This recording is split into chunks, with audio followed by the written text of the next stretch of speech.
Hi everybody, happy Sunday. Hope you guys are all having a great day.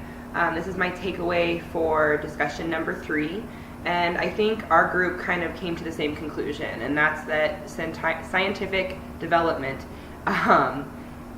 was pretty significantly hindered and slowed down by the church and by faith and even by superstition in the Middle Ages.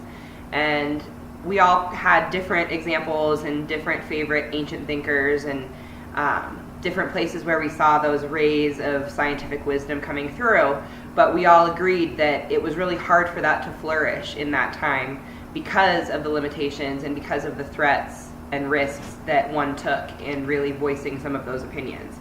But I think my favorite part of the conversation wasn't necessarily a conversation about the past, but it was kind of a conversation that came up when Brianna mentioned wondering if faith still influences some people to ignore intellectual reason.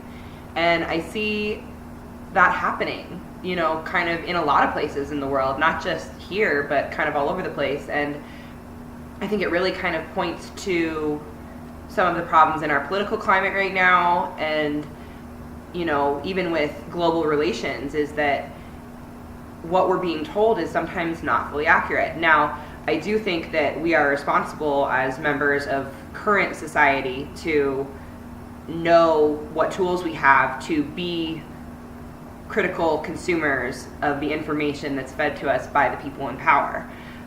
But, general media, if you really think about it, a lot of it can be pretty censored and pretty biased based on who and what is pulling the strings on what's reported. So I think that that's kind of the part of the conversation that really caught my attention, is that even though we've come a really long way since the Middle Ages, there are still places and moments and even major conversations that are happening even today that are being hindered by faith, that are being hindered by people that are choosing not to face intellectual reason and even factual,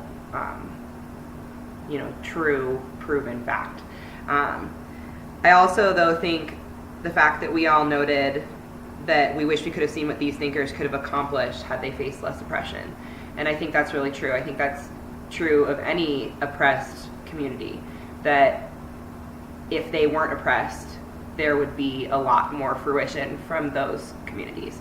So something, again, that kind of applies not just to the past, but to our current climate. So hope that you guys are all having a great week, and have a great rest of your weekend, and we'll talk next week.